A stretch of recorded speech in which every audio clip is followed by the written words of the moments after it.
Bub Nation. Squad.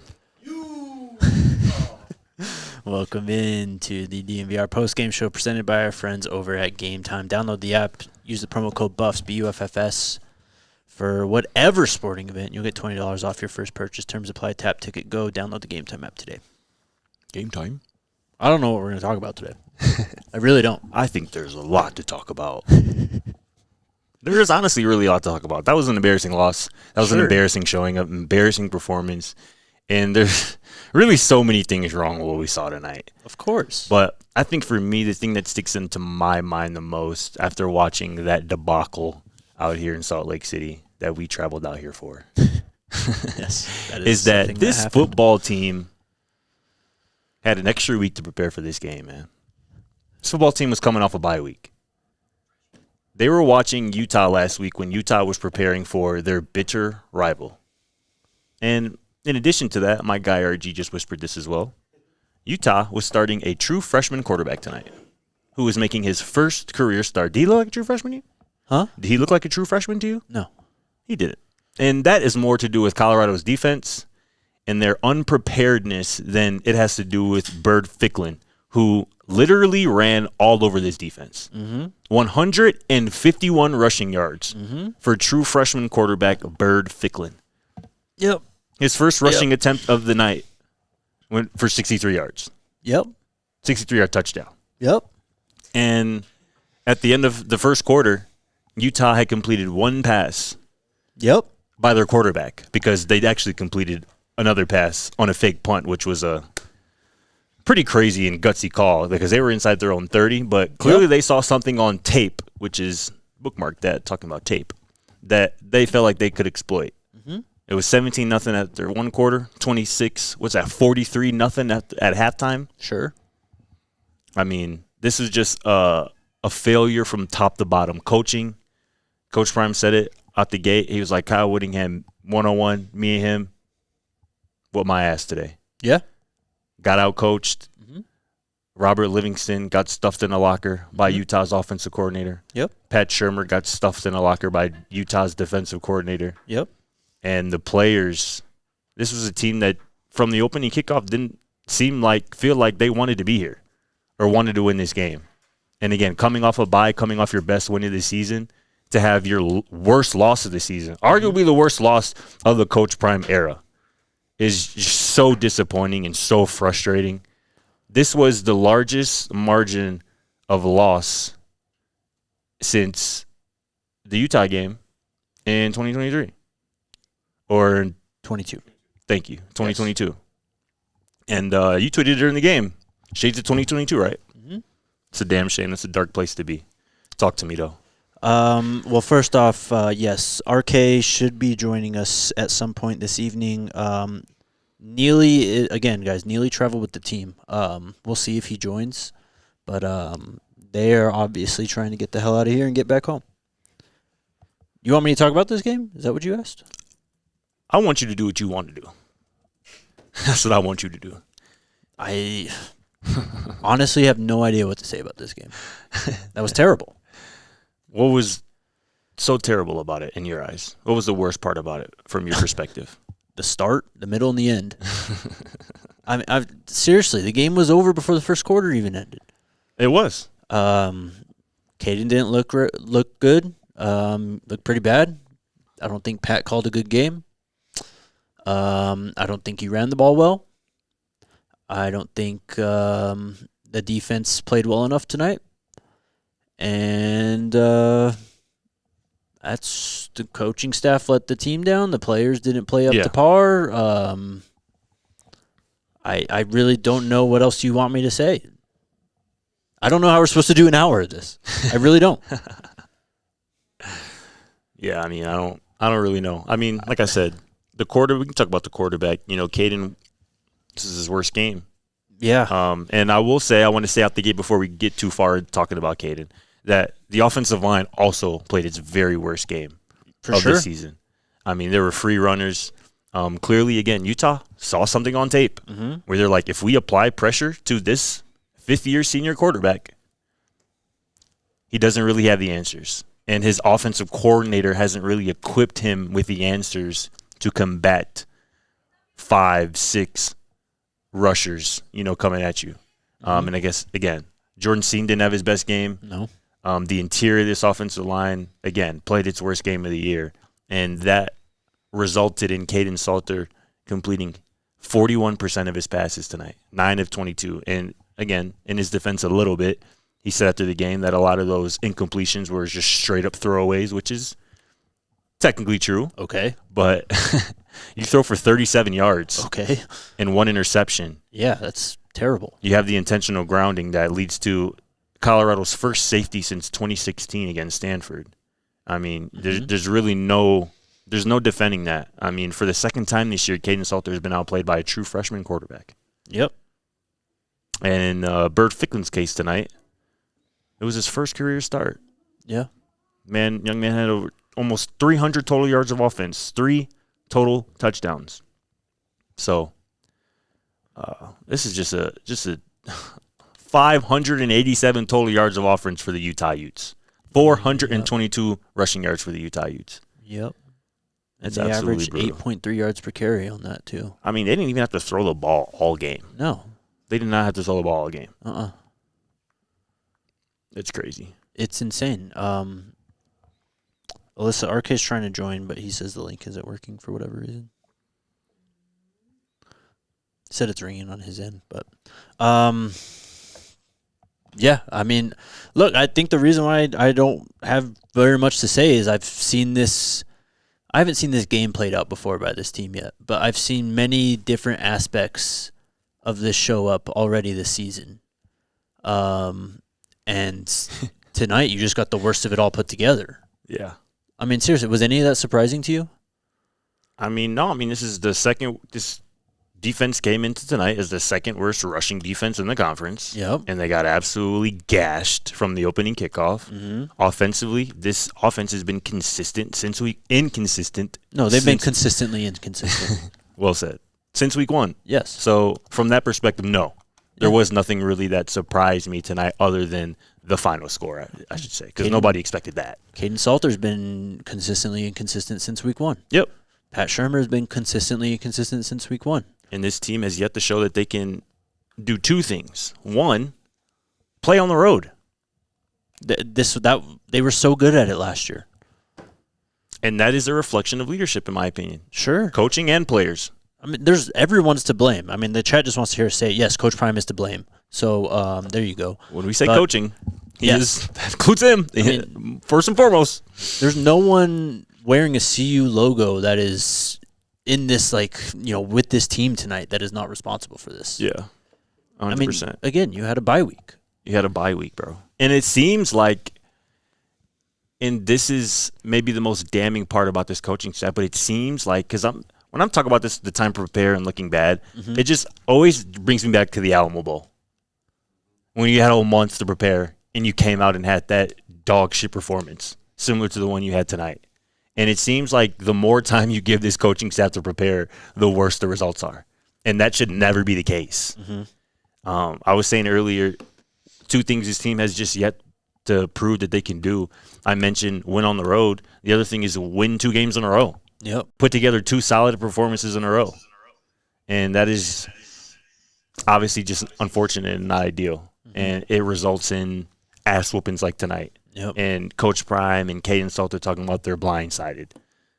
Because no one want to hear that. No one wants to hear that. No one wants to hear Caden say that they had a good week of practice, and no one wants to hear that right now.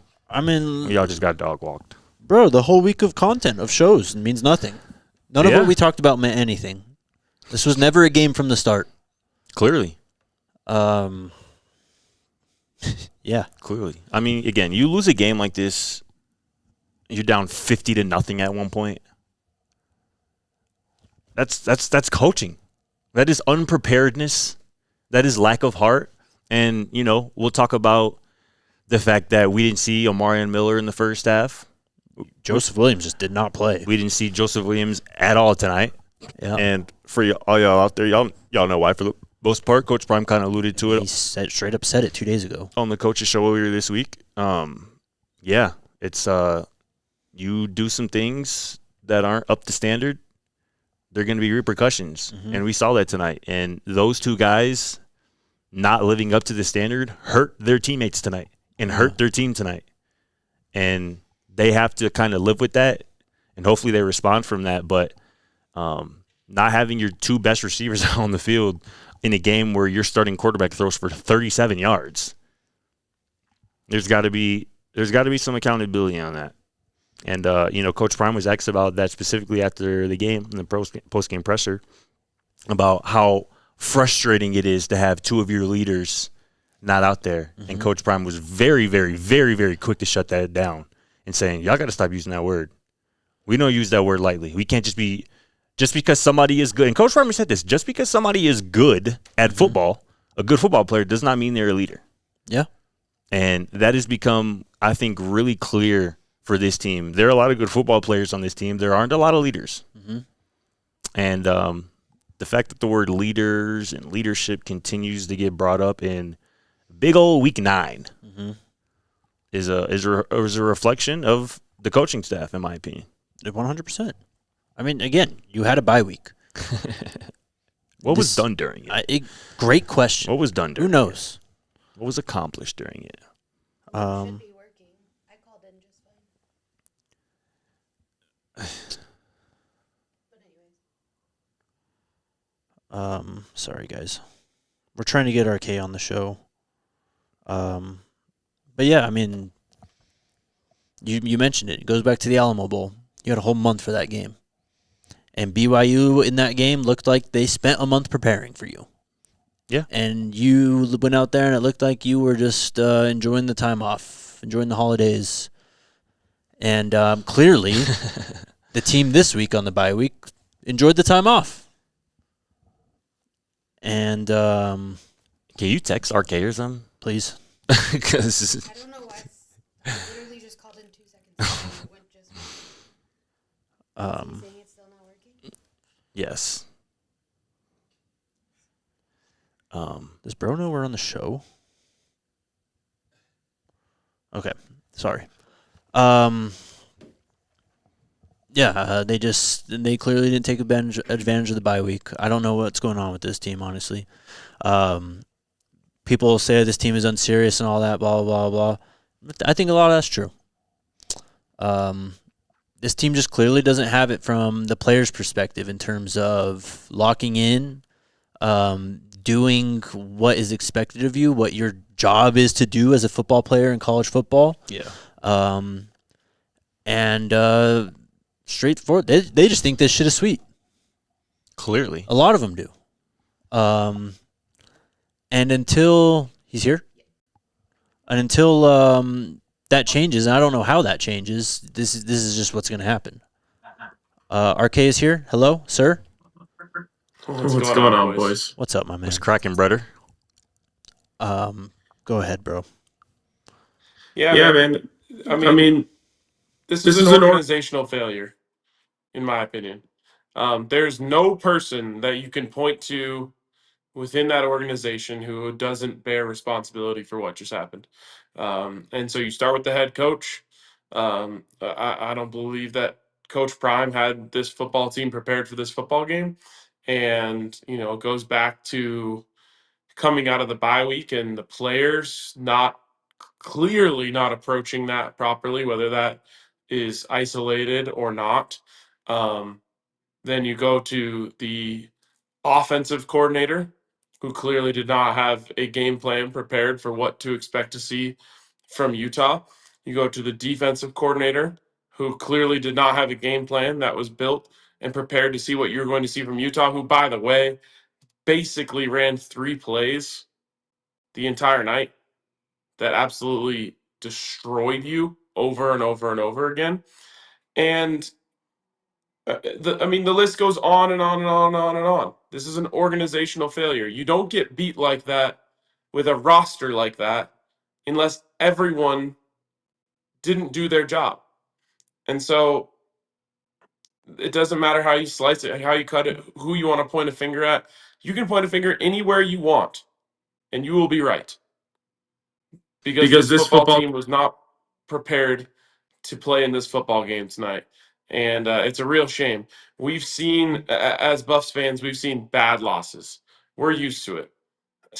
Trust me when I tell you I am used to seeing my team down similar shit to fucking 40-0 at halftime. I've seen it plenty of times. Not with that many good players, though. Really not.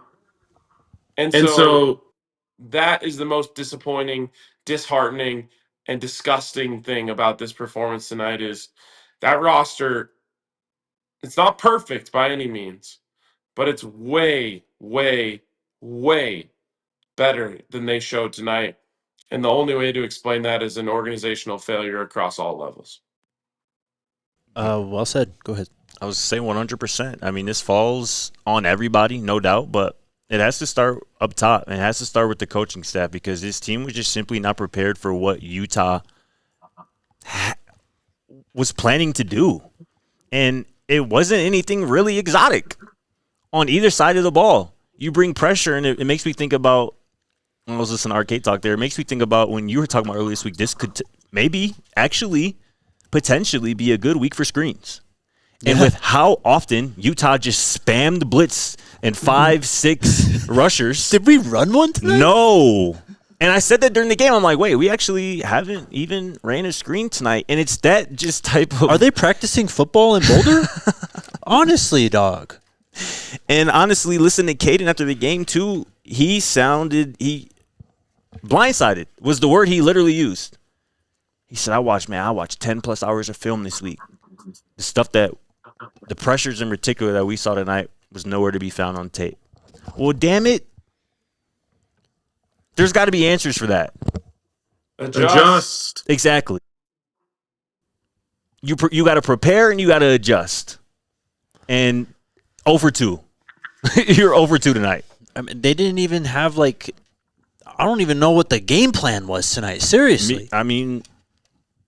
And this is the same shit we said after the Alamo Bowl. Exactly. That's what this game is just giving me consistent flashbacks of. So much about this game feels like that Alamo Bowl. Worse even. This is literally a mix of the Alamo Bowl in 2022. Which is a brutal combination. Yeah. RK, we talked about, O didn't play the first half. Joseph didn't play at all. We talked about, Prime said it on the coach's show before the game 2 days ago. Just, you're going to see those consequences. Do you have any thoughts on that and what's going on with the lack of leadership and the lack of just taking football seriously right now? Yeah, so Bryce, our guy B-Bats, called me earlier today, and we were talking, and he was like, man, I feel good about tonight. I feel good. And I was like, yeah, we'll see. And he was like, wow, that doesn't sound like the RK I know.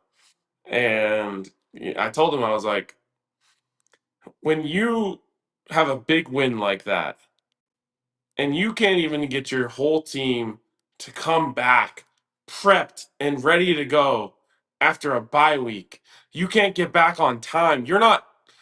Shouldn't you be rearing to get back? Shouldn't you be saying, like, God, I cannot wait to get back with the fellas and get back to work?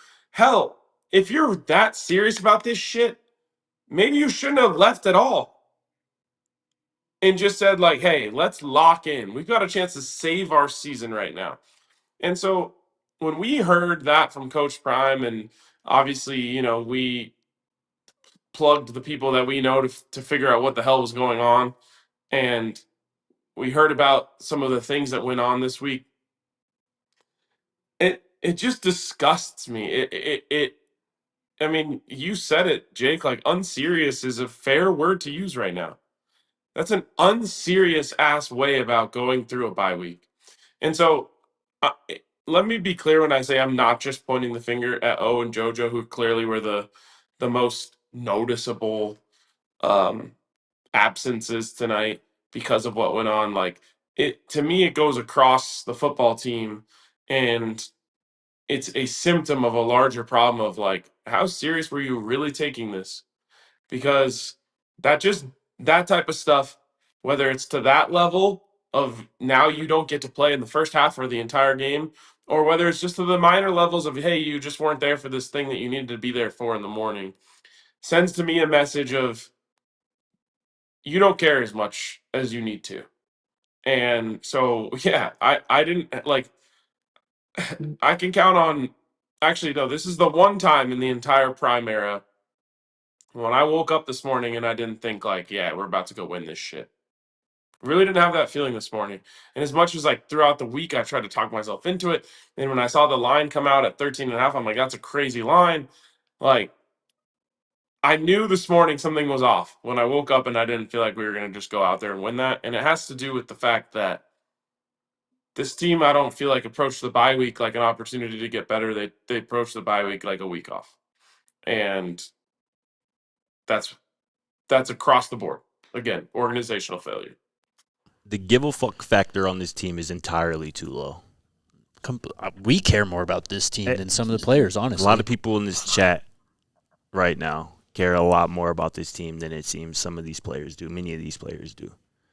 Because the effort sometimes, it seems like, too, the game was over after the first two plays that Utah just went right down the field. It seemed like they just threw their hands up like, well, yep, not our night, guys. Yep.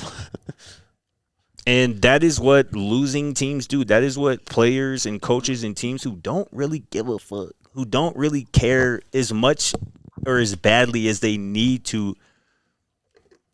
But like, how does that happen? How does that happen where you miss the assignment on the quarterback against a quarterback who you know is out there to do one thing? I had Burt Fitz throw the ball tonight, bro. They knew they was running the ball with him or one of them running backs every play, every other play. And there was simply no answer. There was 8-9 yards a carry, 7.7 yards a play, 8.3 yards a rush. We do have to take a first break. RK, you sticking around? I'll stick around, yeah, if you got more for me. Okay, sure. Shout out to our friends over at Common Spirit Health. I might need to go see Common Spirit after tonight because holy cow.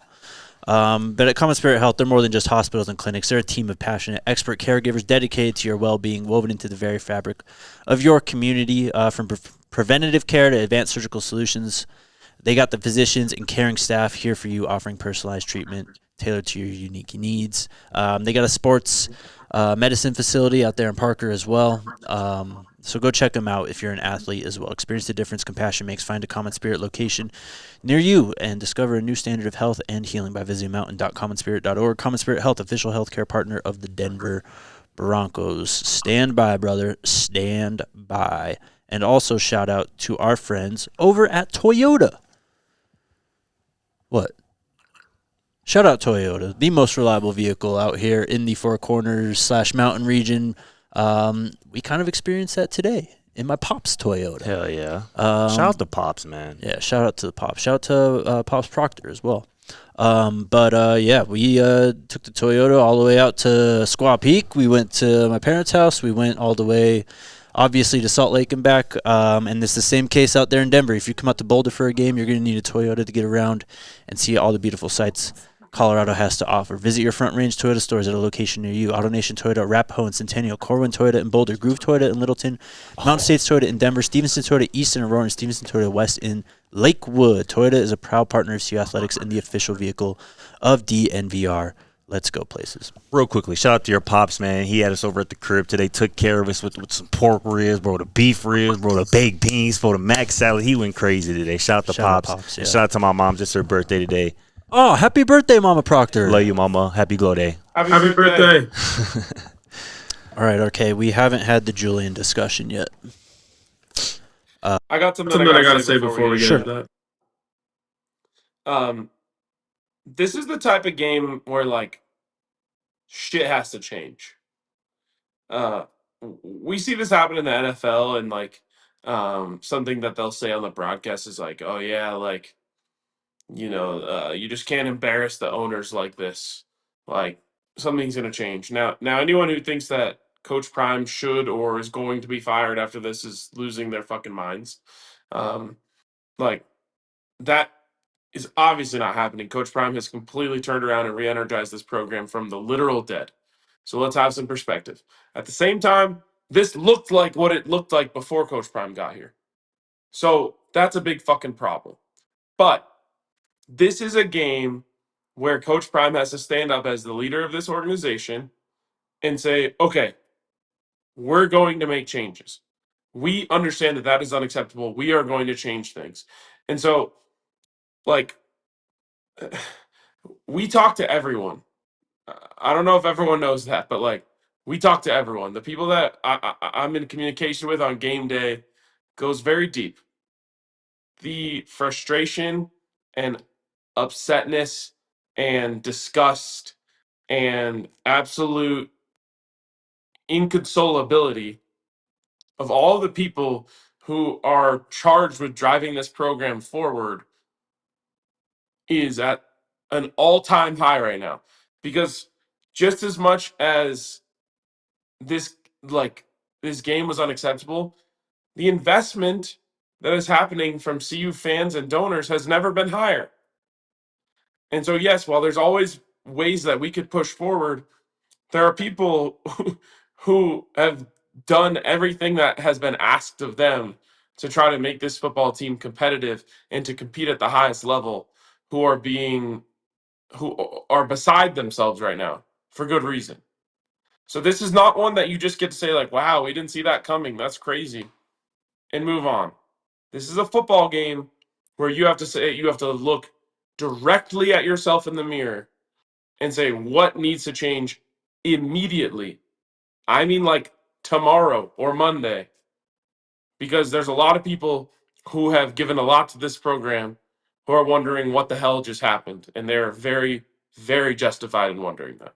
RK, is there a meaningful move that can be made today, tomorrow, this week that could actually bring about the change that we all need to see with this program?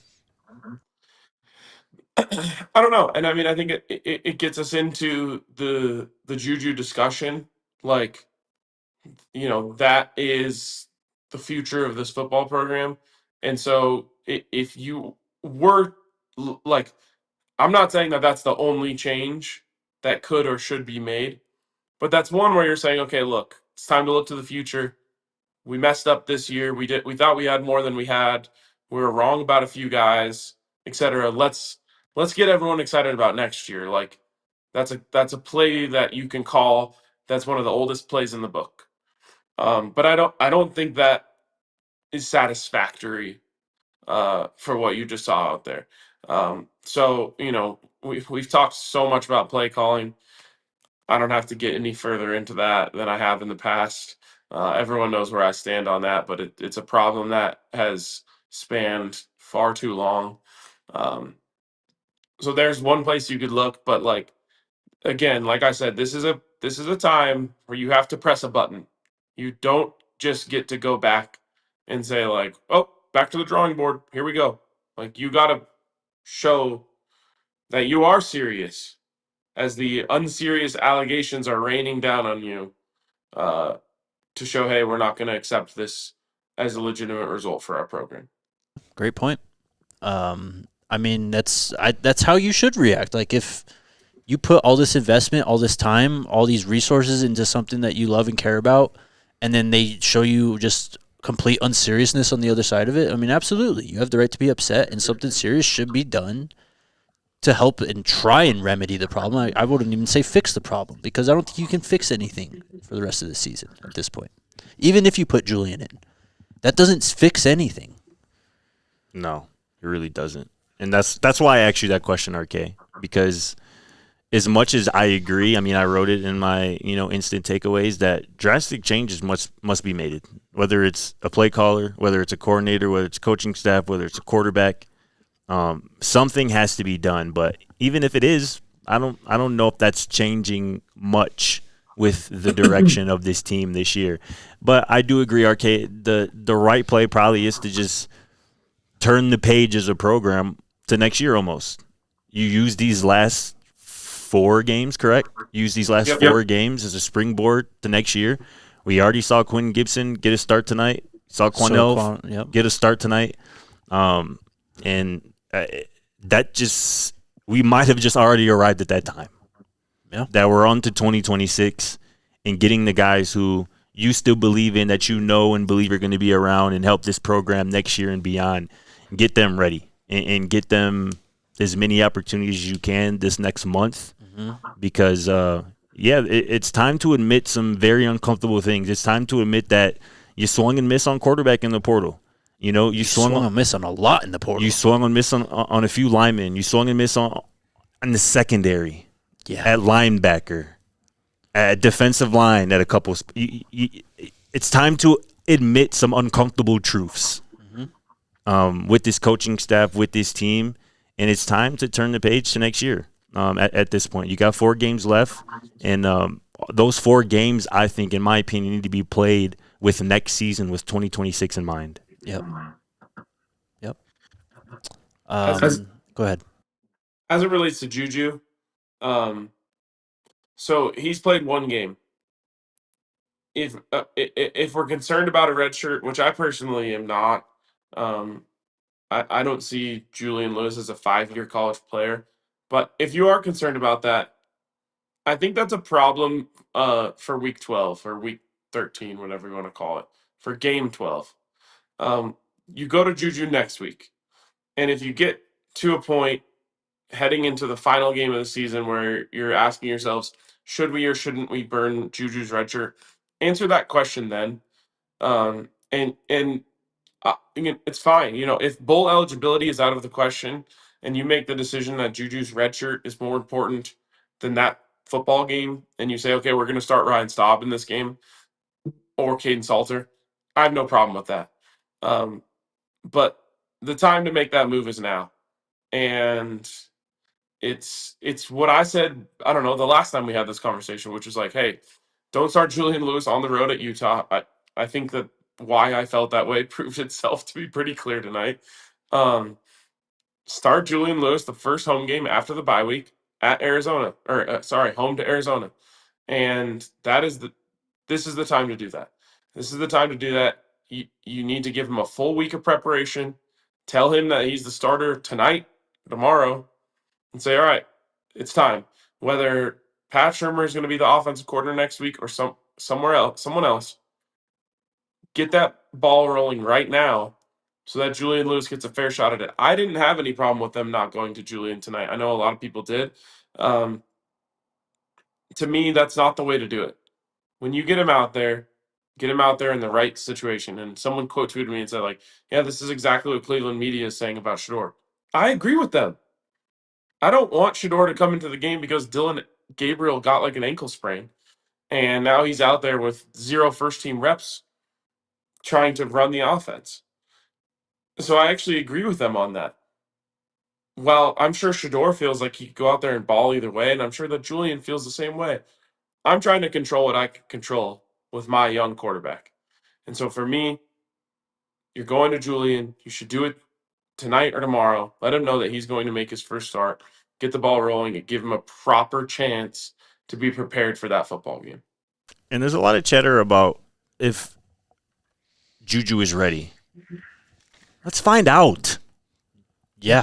It's time to find out. Yeah. We're seeing every week true freshman quarterbacks not only play, not only start, but ball out. Mm-hmm. We saw one tonight. Yep. We saw one about a month ago against BYU. We see this every week. And I think Juju is just as, if not more talented than some of these true freshman quarterbacks that we're seeing ball out and thrive in college football this season. It's time to find out. And I saw a post today about a 2026 committed recruit to the Colorado football team who posted on his IG story when the score was about 43-0 with the hand over the face emoji. It's getting to that time where you're starting to worry about not who you can get next year, but the guys you already got, making sure that they stay involved and stay locked in. Yeah. It's time to start showing hope for 2026. Yep. And the soul of that hope is Julian Lewis. Yep. And if nobody sees him the next month or nobody gets to see what he is capable of and see that he is ready for this moment. Mm-hmm. He is the 5-star true freshman phenom that we have all been lauding. If people don't get to see that, particularly recruits, this season could bleed into next year and not in the right way. Of course. RK, you're absolutely cooked with the point on Julian. I mean, yeah, just start him now. If you're worried about the red shirt, I mean, the K-State game is going to be a wash anyway. I mean, maybe you're fighting for bowl eligibility. Why If not? you're fighting for bowl eligibility, then play him. Sure. Yeah. I mean, if you're fighting for bowl eligibility, that means Julian's coming in playing well, and you're probably winning some football games because you're not even really close at this point. How many wins they have? 4? 3?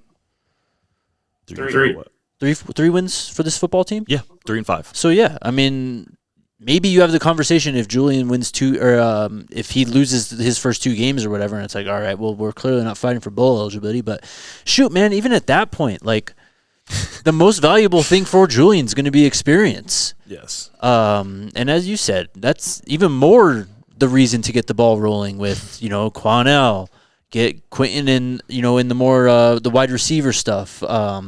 I don't know, Chauncey, Carday, like whatever young guys you have, because the program is Julian and the young guys, the future of the program. And I see some people saying, well, what if Juju goes out there and doesn't look good? Well, that's a possibility for a true freshman. Yeah. But you want that to happen in week 10 of 2025 as opposed to week 1 of 2026. Yes. That 100%. Is the whole point of development and getting your feet wet and getting you live opportunities, something that Juju doesn't have many of so far this season through 9 games. Mm-hmm.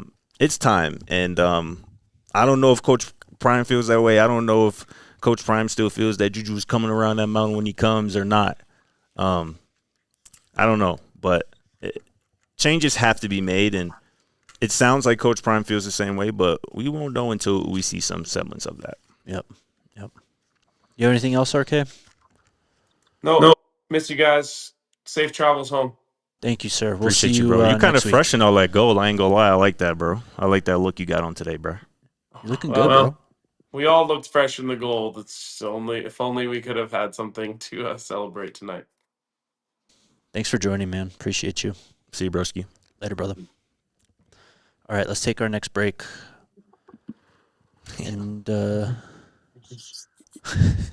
wow, I know. Shout out to the homies over at Breckenridge Brewery. If you didn't know, now you know. Breckenridge Brewery is available out here in Utah. Yes, it is. And you can use that glory trusty beer locator to find exactly where it is. Yes, sir. Also, you can sort exactly which beer you're looking for with the beer locator. So Did fire. you know that? Yeah.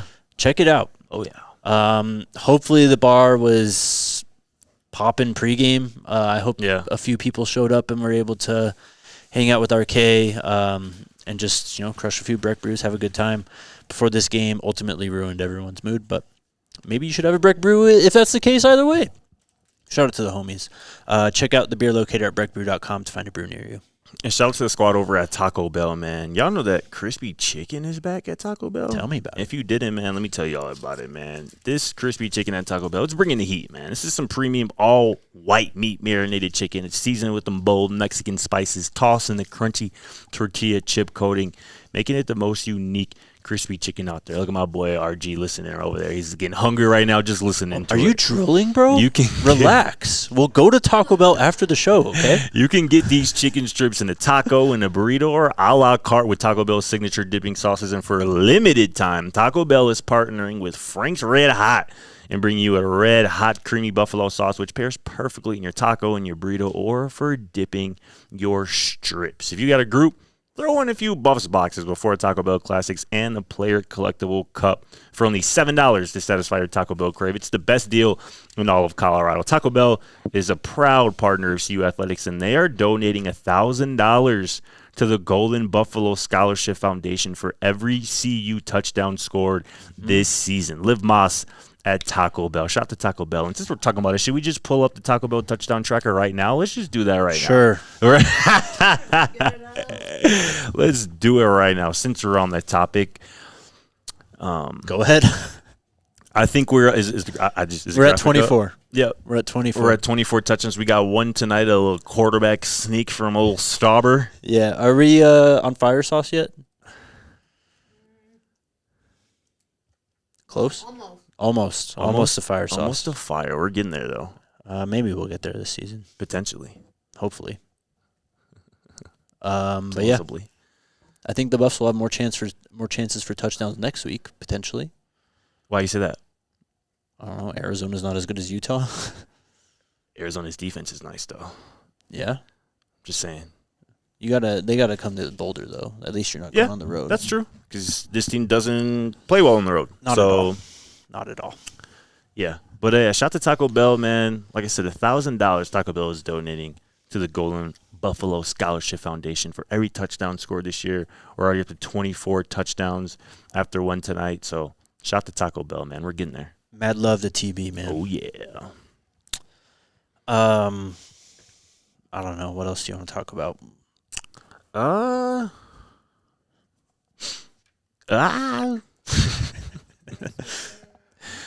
You said Arizona next week. Let's say it's another test. Arizona had the bye this week. Yeah. I'm sure they were watching tonight's game. Yeah. Closely until they weren't anymore. I don't think anyone really watched closely after a certain point. I certainly didn't. You know what I want to talk about, bro? I want to talk about you being on a heater on Twitter tonight, bro. That's what I want to talk about, bro. What do you want to talk about? Explain yourself, bro. What was the gist of your tweets tonight? Let's call it after halftime. I lost interest in the game. It wasn't worth watching. And I realized at a certain point, it doesn't matter if I watch the rest of the game or not, because whatever happens after that point, we're just doing the same thing what we're doing right now. Yeah. I mean, did anything from the third or fourth quarter make it to this show? Who knows? Yeah, I don't know. You said the game was over at halftime. So. I may not even rewatch this game.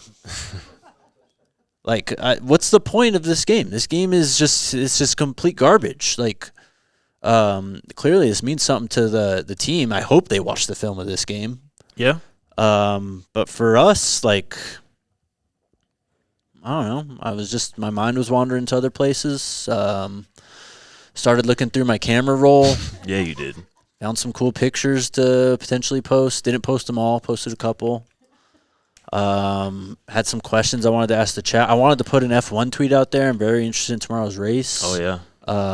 That's a few hours from now, ain't it? Low-key, not even tomorrow. Well, they're in Mexico City, so it's actually at like a normal time. A normal time, nice. Yes. Nice. So I don't know. I was bored. I thought it kind of brought out a cool side to your Twitter presence. You know what I'm saying? How so? I just don't know if I've seen that, you know? You're just kind of emptying out the camera. I'm like, oh, bro's got some heat in the camera roll. I do.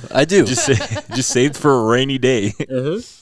Or a day where the Buffs get smacked upside the head. But well, a lot of the negative and bad photos that I have were rooted and saved because of Broncos reasons. Yeah. I never imagined I'd have to pull them out for the Buffs, especially in the Coach Prime era, but I found myself in a situation where it was in the middle of the game, and I was like, you know what, some of these could potentially apply. And even shout out RC, one of the ones he posted on the Buffs account. It's like, yep, like that's where I'm at right now too. So I don't know, man. I'm sorry. I'll be better on the next blowout, I guess. I thought you were great. That was a great performance, honestly. I think the people enjoyed it too. That's really what matters the most, right? As long as the people enjoy, because you were getting some good interactions and people were, because there were a lot of people, I assume, out there like you who probably had the game on in the background still, but they're like, I'm not watching this. I'm not paying attention to this anymore. It's tough. Shout out to the lizard I found in Orlando. Hope that guy's still doing well. Evan's Demon goes, Halo 3 was a banger. Greatest game of all time. I mean, I was just starting thinking about times when I had fun in my life. And, I thought about Halo 3, and I was like, let's talk a little bit about Halo 3. Let's talk about Halo 3. I went back and forth with someone talking about Skyrim for a little bit. Yeah, I mean, I've started trying to watch more movies. As you know, I'm not a very big movie person, so I put the tweet out there asking, y'all seen any good movies? Trying to catch up a little bit here. Tried to put you on to My Cousin Vinny, bro. You keep get there. Ducking and dodging, bro. No, I'm not ducking. That's not a classic. I'm going to go home and I will rent it and I will watch it in full. I'm not going to start it halfway through a TV airing where it's like... It's kind of the best way to watch it, though. Commercials and all. Yeah, but you got to start from the beginning. For sure. 100%. So, yeah, that's my intention. I'll start from the beginning. For sure. I'm sorry. Jesus Christ. Go to Well, Super we do Chats. have Let's 22 go. Super Yes, Chats, thank so we you. might as well just get to this. Oh, yeah, let's do it. Our guy, East Coast Kev, has returned. Shout out, Kev. DNVR Buff Nation, I owe you an apology. I've defended Shermer all season long. Both coordinators got to go. At this point, Prime is better off using ChatGPT to call plays. I think I could call plays for this team. What would be your opening script? Give me your opening script right now. Well, first off, Omari Miller and Joseph Williams are on the field. I guess I don't have control over that. Yeah, that's true. I don't know. We kind of broke it down for y'all on Thursday in the scouting show. Yeah. I would have liked to see some screens. Yeah. I've been screaming for design quarterback runs with Caden Salter all season long. We haven't seen a single one. Oh, my God. Thank you, bro. Again, how is quarterback power and speed option just not in the playbook? How is that just not ran at all with this team? Kyle Whittingham literally said this week that was one of the most things that he was most concerned about, most worried about with this Colorado offense was the quarterback run game. And it was just completely non-existent tonight. Completely non-existent. Not one single design quarterback run. I remember one scramble from Caden, which happened when the game was out of hand. Yeah.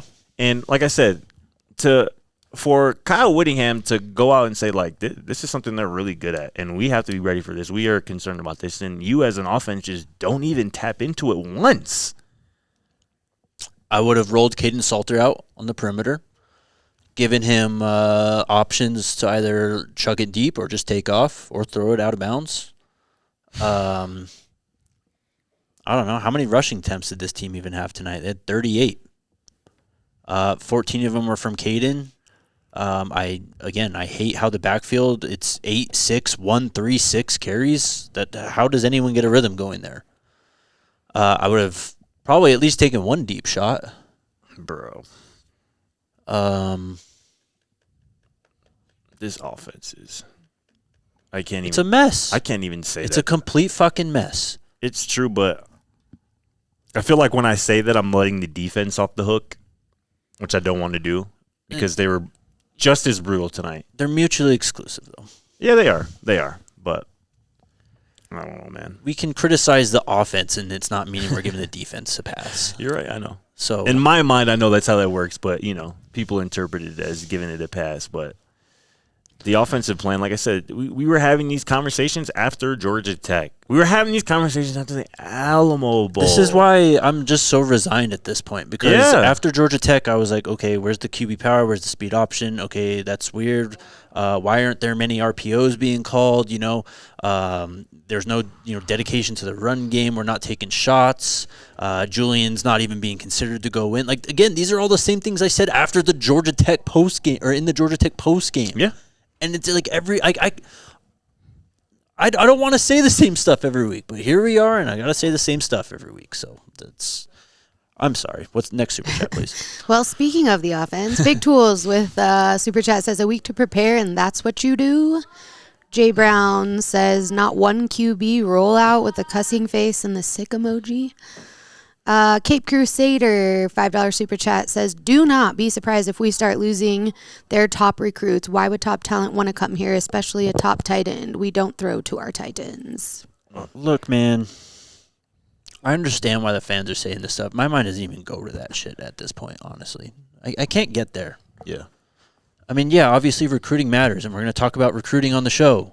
But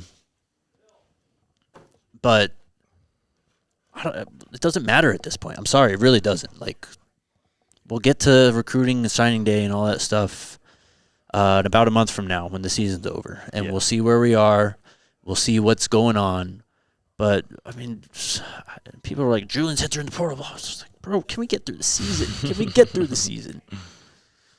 $1.99 Super Chat from Zach Brookman. Thank you. The Cape Crusader with another Super Chat says, if I'm Jordan Seaton, I'll consider transferring next year to a top program. His draft stock will tank, staying on this incompetent team. Sad truth. Why do you guys just like saying stuff like this? Like, this stuff doesn't help anyone. I understand you're frustrated. I understand your mind naturally drifts to the super negative and all that, but just thank you for the Super Chat. I'm sorry. Big Tools with a super chat says, "What's up, gang? This defense got 40 hung on them in one half. That was bad. Really bad. Scott, you're right. No heart, no pride, zero fight. Where to from here?" Yeah, where to? I don't know. To the future, hopefully. It's 2026. Thanks for the super chat, though. Yeah, appreciate y'all. Don Peasy with the $20 super chat. "I have been a supporter from the start of the Coach Prime era and will continue, but at this point, Livingston needs to be held accountable for this poor D. Pat shouldn't be allowed to coach again. Prime's blind loyalty to the staff needs to end. Terrible." Yeah. Every coach is accountable, or not accountable, responsible. Yes. They might be accountable. I don't know that, but they're certainly responsible for what we saw tonight and what we've seen in terms of the inconsistencies on both sides of the ball in all three phases, special teams included tonight. Yeah. I'll say this. Something is inevitably going to happen to this coaching staff and football team. I think you know what I'm hinting at, potentially. Dealing with the offense. I just didn't hear. Say what you said Something again? inevitably is going to happen with this football team. A decision is inevitably going to come down because we all see it. And when that happens, we can talk a lot more about all of that. I'll say that. For sure. Another super chat from Zach says, "Jake, keep it real on X tonight. Thanks, DNVR buffs."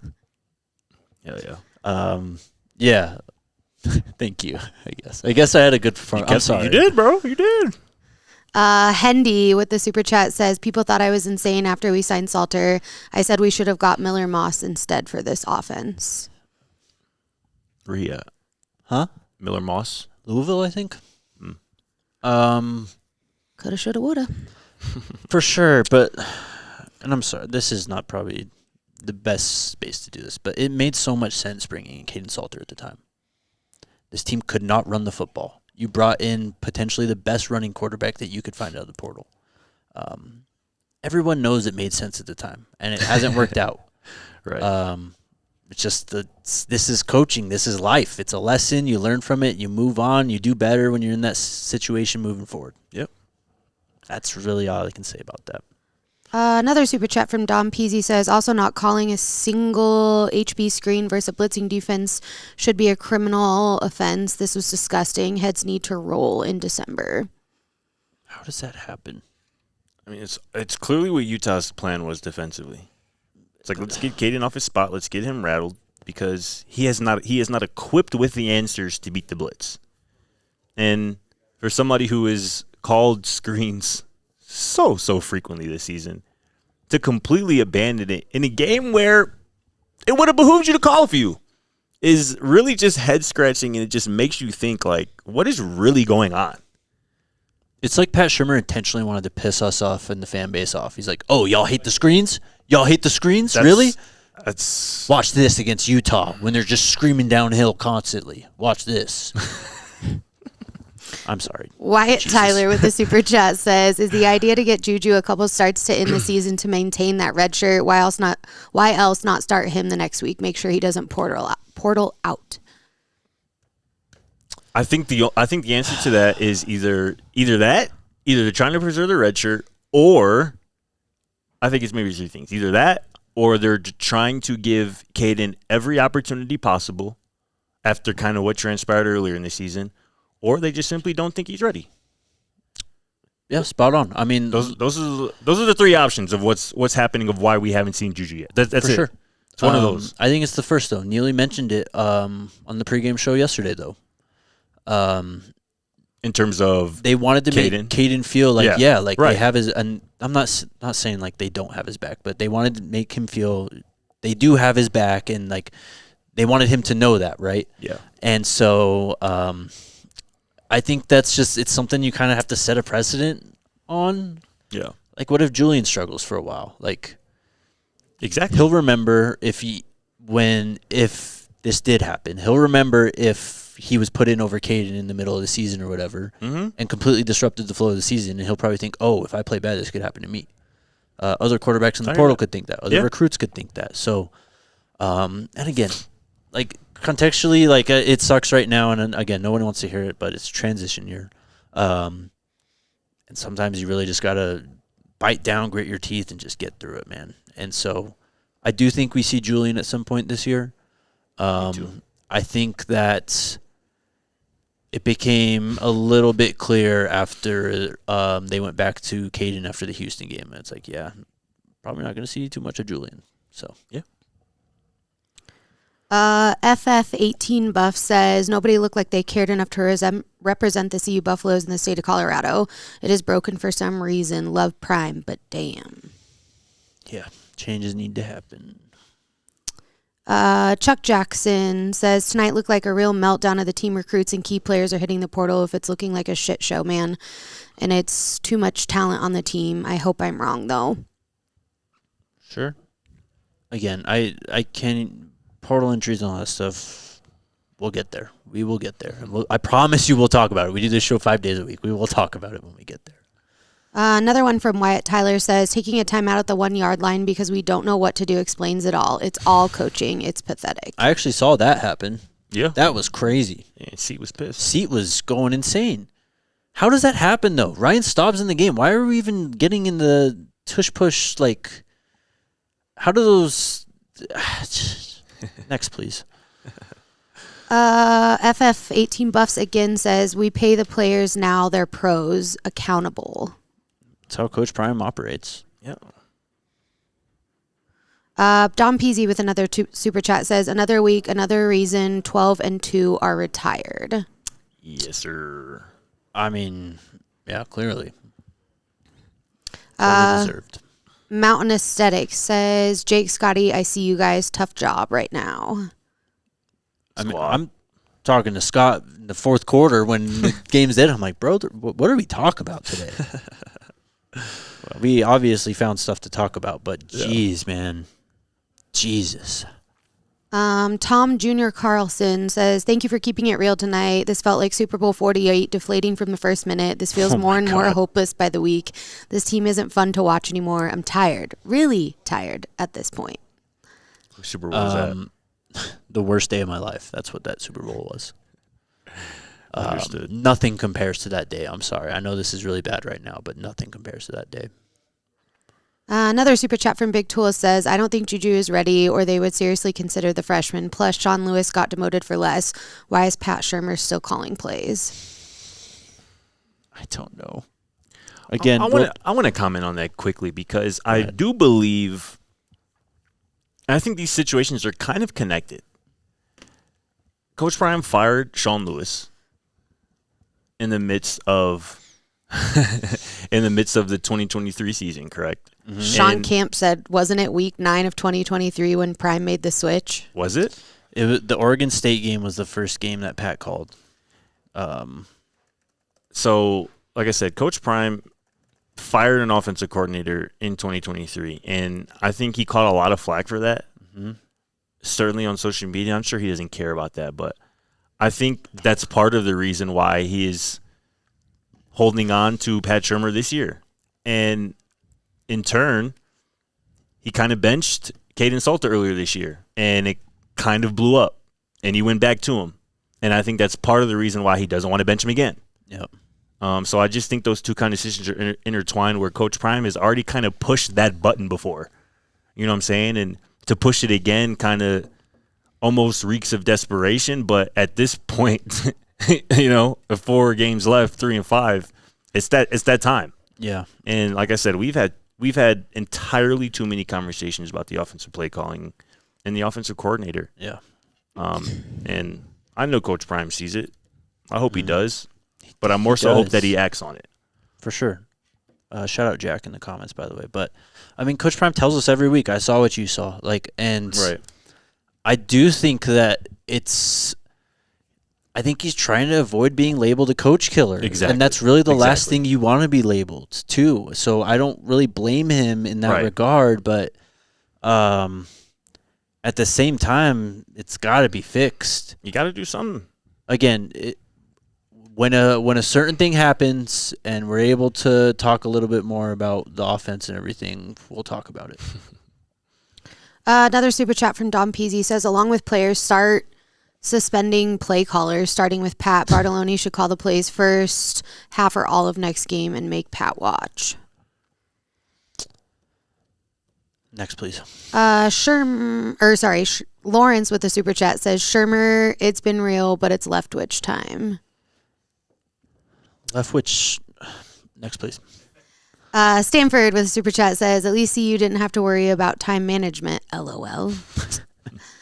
Lauren, Christy, Buffenmeyer, thank you guys for a little bit of humor to keep our hopes up for a respectful end to the season. The tweets were on point during the game. I started watching The Diplomat on Netflix. Love my DNVR crew. I'm happy for y'all that you did that. If you turned this game off and spent your time doing something else, good for you, man. If you went to sleep and you're watching this not live in the morning, good for you. Good for you. Squad. Carl with the $1.99 super chat. Thank you. Sorry, screening this one really quick. I think we're good. Sam T, why are we not talking about King, not the players who were, because they came back from the break late from the break? This is from Sam? Yes. Maybe not talking about the players who were benched because they came back late from break? Well, we did talk about them. Yeah, we did. But I said earlier, they let their teammates down. Yeah. They let their team down. And again, when Coach Brown was asked about them after the game specifically, it was like, well, how does it feel to have your two of your leaders not there? And Coach Brown was like, no, y'all can't be using that word lightly. And I think that was him saying, they are good football players. Mm-hmm. They have yet to become leaders for this football team. Mm-hmm. And I think that is a consistent problem with this team. There are a lot of good football players on this team, but there are not a lot of leaders. And that is why there has been a void of leadership, of player leadership on this team since week 1 through week 9. It's been a consistent theme with this team. So there's been some very consistent problems with this team, clearly. And, I mean, we already talked about this, but the best way I can put it is what I said earlier. There are just some players who are not completely locked in. And maybe this is a product of the transfer portal era. I know this is happening in other places. This is not an issue exclusive to Colorado. Yeah. And again, it's hard to grow a brotherhood, grow that bond with your teammates when a lot of people are just coming in and your head coach is missing the summer because he's dealing with health concerns. And this is just a perfect storm of shit, honestly, for this team this year in terms of what we're witnessing now. We, of course, hoped and thought it would be better, but some things are just insurmountable. And when there's not complete buy-in from a lot of the new players who you bring in that you're counting on, this is kind of what you get. Last couple here. What will Neely say? Hope he's on soon. Love y'all. Yes. Again, Neely is traveling with the team. Neely's not ducking the post-game show or anything. He's probably at the airport now, already headed back to Denver. So Neely will be on soon. We'll have him on. We'll talk about it. And I'm sure he's going to have something interesting and insightful to say. So. Joshua with the super chat says, play the young guys plain and simple. Facts. Frank Dooms with the super chat says, saying the defense is bad, but the offense has 3 and outs. The defense had several 3 and outs. Y'all acting like they're the 2001 Miami defense. Yeah, I'm a little lost there. I'm sorry. I appreciate the super chat, though. You can DM me if you want to clarify. FF18 Buff says, what was said at the presser? Is there an embargo? There, touchy subject. What happened at the presser? Real quick. Obviously, we've been live for a bit now, so. Yeah, I mean, Coach Prime said he was blindsided. He said he didn't see this happen. I mean, it sounds like a lot of these post-game press conferences after they lose. Mm-hmm. I asked Coach Prime specifically about having an extra week to game plan and scout this team and why he felt this team looked so unprepared on every phase. And he goes, yeah, it's a damn shame, isn't it? And again, y'all go check it out. I don't really remember his answer because it's honestly a good amount of word salad. I think he is still trying to wrap his mind around what we all saw tonight because He was clearly pissed off. He clearly felt like this team was prepared and had a good week of practice, but clearly they weren't prepared. So y'all go check it out on Buffs TV. Buffs TV, exactly. Yep. Thank you. Another one from Lori and Kristen. Christy says, sadly, we could not turn the game off and finish the game and waited for you all. Just wanted to give you a good show to watch. LOL. Appreciate you. Appreciate that. Thank you. Aloha Buff says, Jake and Scotty, you guys are awesome. We're all upset about the game, but you two are up late doing the post game, helping us all get through this. Thank you, Dean. Appreciate you, homie. Last one here. Oren says, NIL will ruin college football. Some will say it already has. And this is a bigger off-season topic, bigger off-season conversation when we have a full season to reflect on. But, yeah, I mean, it's tough to truly grow as a team in this era of college football. Sure is. Very tough. Let's get off. Is that it? Yep. That is it, man. Chat, we are out of here. We'll be back in some form or fashion on Monday. Yeah, man. I don't know. Y'all be good to each other this weekend. For sure.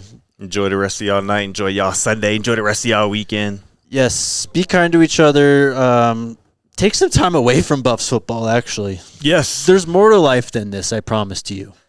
And it's not worth getting that angry and sending us angry messages and blaming us for it all. But if you want to keep doing that, we'll be here the same. Yeah, So, stop blaming us for what. Poo. Stop blaming us for what be going on out there, y'all. I'm gonna say that. Just stop doing that. Because if Jake and I had a hand in what was going on out there, damn it, we would admit it and we'd take some accountability for it. But we hate it just as much as y'all. Swear. Promise. Swear. The only thing more frustrating than spending your free time watching the game is having to do it for your job. Oh, and yeah. Wow, somehow I have to spin this or not even spin it. Okay. One last one. Frank says, what I'm trying to say is the defense gets a 3 and out, and they're back on the field in less than 2 minutes every series. How are they supposed to stop the offense? I've talked about that. The TCU game, I remember talking about that quite a bit. For sure. BYU even early. For sure. Because they played well. That's why it's really a team failure. But for me, again, maybe it's just I'm a former quarterback, but I'm going to the offense first. It's the offensive coordinator. It's the quarterback. Neither of them have been up to the level that a team needs to play winning football. I mean, that's point blank, period. They've consistently been the issue going back to week 1. Yes. And that's just and what in it is. some ways, even before that. Facts. Okay, bye. Okay, yeah, we're out of here, guys. We appreciate y'all. Love y'all. Seriously, hit the like button on your way out. Be kind to each other. Go Buffs. We all silly like the mayor.